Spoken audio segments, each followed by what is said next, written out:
பிரியமானவர்களே, யோவான் எழுதின சுவிசேஷம் 5ஆம் அதிகாரம் 6ஆம் வசனத்துல 38 வருஷமாய் வியாதியாய் கிடந்த மனுஷனிடத்திலே ஆண்டவராக இயேசு கிறிஸ்து கேட்கிறார், நீ சுகமாக விரும்புகிறாயா?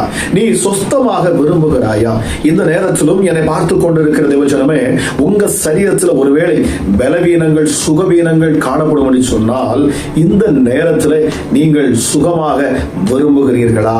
இயேசுவின் நாமத்தில் நான் ஜெபிக்கிறேன். ராஜா, எத்தனை பேர் விருப்பத்தோடு இயேசு அற்புதம் செய்வார், அவருடைய தழும்புகளால் நான் சுகமாவேன், நிச்சயமாகவே நான் விடுதலை பெற்றுக்கொள்வேன், சுகத்தை பெற்றுக்கொள்வேன் என்று சொல்லி எத்தனை பேர் என்னோடு இணைந்து அப்பா விருப்பத்தோடு ஜெபிக்கிறார்களோ, நான் சுகமாக விரும்புகிறேன் என்று விருப்பத்தோடு ஜெபிக்கிற ஒவ்வொரு பிள்ளைகளுக்கும் என் கிறிஸ்து இயேசுவின் தழும்புள்ள கரங்கள் இப்பொழுதே தொடட்டும். அப்பா, எப்படிப்பட்ட வியாதியும் படுக்கையில கிடக்கிற எப்படிப்பட்ட படுக்கையும் என் ஆண்டவர் இந்த நேரத்தில் நீர் மாற்றி தருவீராக சுவாமி.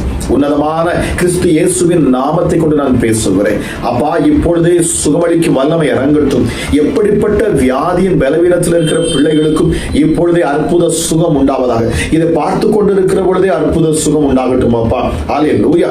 விருப்பத்தோடு சுகத்துக்காக ஜெபிக்கிற யாராக இருந்தாலும் இப்பொழுது இயேசுவின் தழும்புகளால் சுகம், இயேசுவின் தழும்புள்ள கரம் இப்பொழுது தொடரட்டும். என் கிறிஸ்து இயேசுவின் கைகளிலே அப்பா கடாவப்பட்ட அந்த ஆணிகள், அதில் உண்டாகின அந்த தழும்புகள் இப்பொழுது அப்பா வியாதியின் படுக்கையில் இருக்கிற பிள்ளைகளை இப்பொழுதே விடுதலையாக்குவாராக.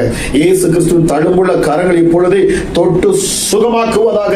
ஹல்லேலூயா.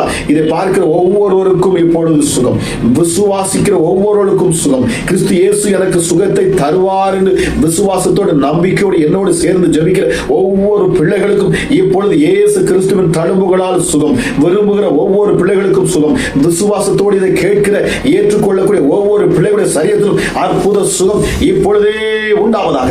இயேசுவின் நாமத்தில் சுகம், இயேசுவின் நாமத்தில் தெய்வீக சுகம் இப்பொழுதே பிள்ளைகளை தொடரட்டும் என்று சொல்லி கிறிஸ்து இயேசுவின் நாமத்தில் நான் பேசுகிறேன். அற்புத சுகம் உண்டாவதாக.